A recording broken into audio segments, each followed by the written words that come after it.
Hello and good evening. We are getting close to the conclusion of this novel. Very exciting. Tonight we have Pride and Prejudice by Jane Austen, chapter 49. Here we go. Chapter 49.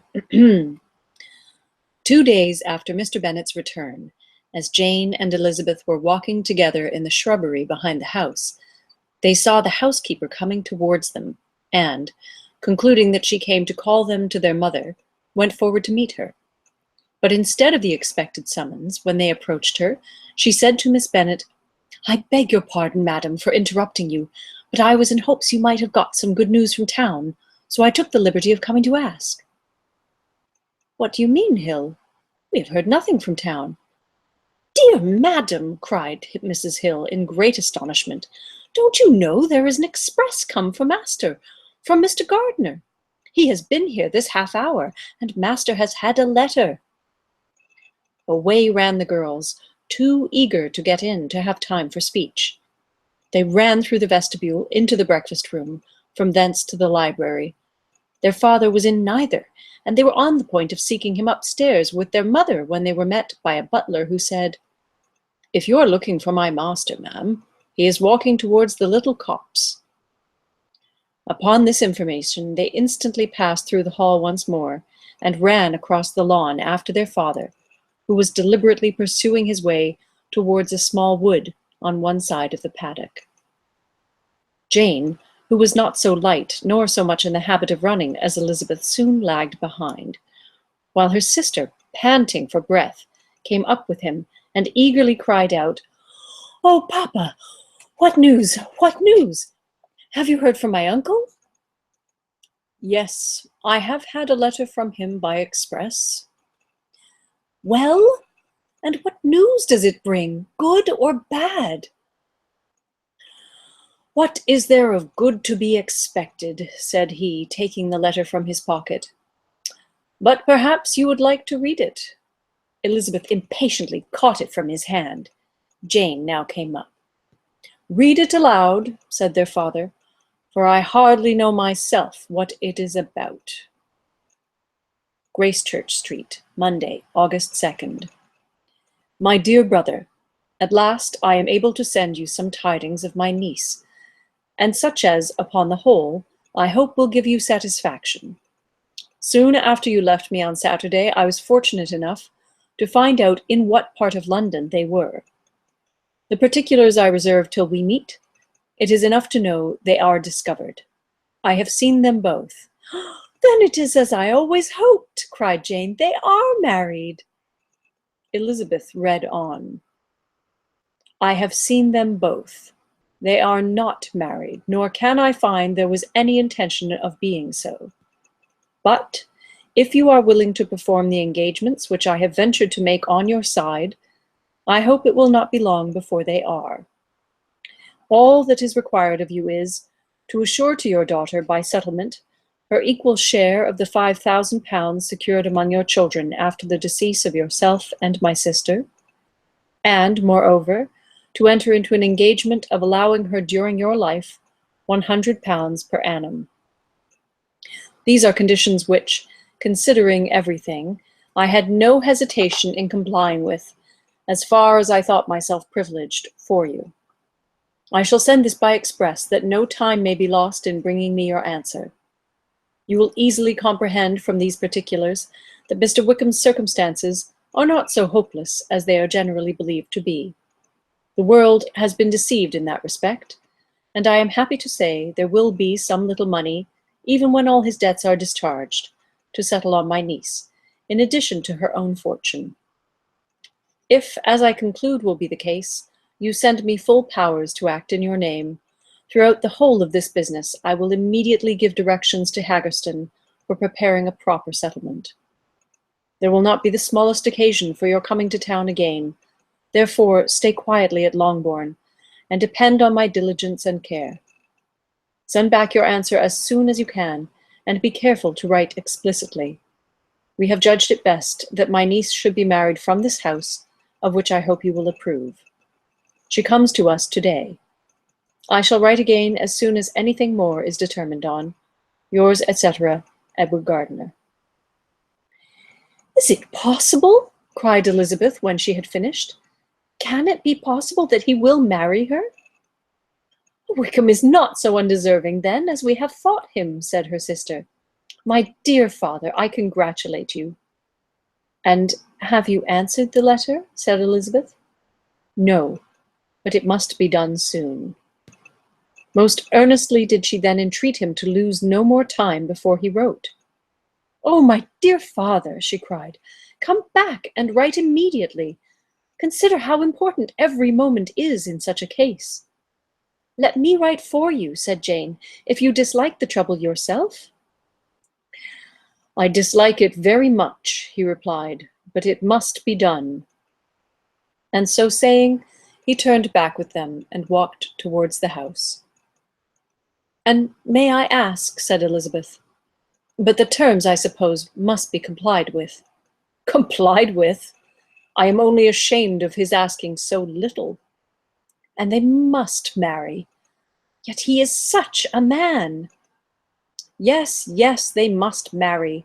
There is nothing else to be done. But there are two things that I want very much to know.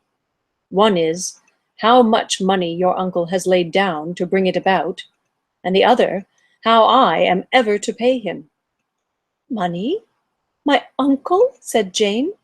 What do you mean, sir?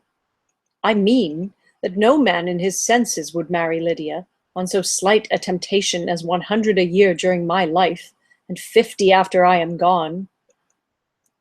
That is very true, said Elizabeth, though it had not occurred to me before. His debts to be discharged, and something still to remain? Oh, it must be my uncle's doings. Generous, good man. I am afraid he has distressed himself. A small sum could not do all this. No, said her father.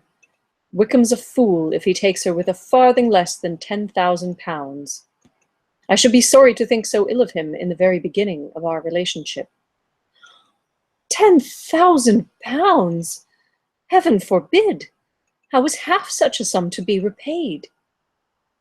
Mr. Bennet made no answer, and each of them, deep in thought, continued silent till they reached the house. Their father then went to the library to write, and the girls walked into the breakfast room. And they are really to be married, cried Elizabeth, as soon as they were by themselves. How strange this is, and for this we are to be thankful, that they should marry, small as is their chance of happiness, and wretched as is his character, we are forced to rejoice. Oh, Lydia!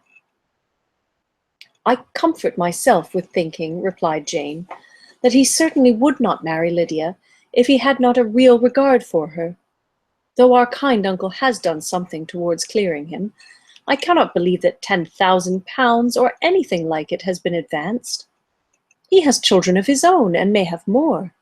How could he spare half 10,000 pounds?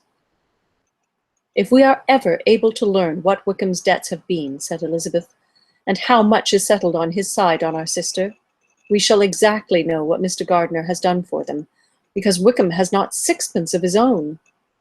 The kindness of my uncle and aunt can never be requited. Their taking her home, and affording her their personal protection and countenance, is such a sacrifice to her advantage, as years of gratitude cannot enough acknowledge. By this time she is actually with them. If such goodness does not make her miserable now, she will never deserve to be happy.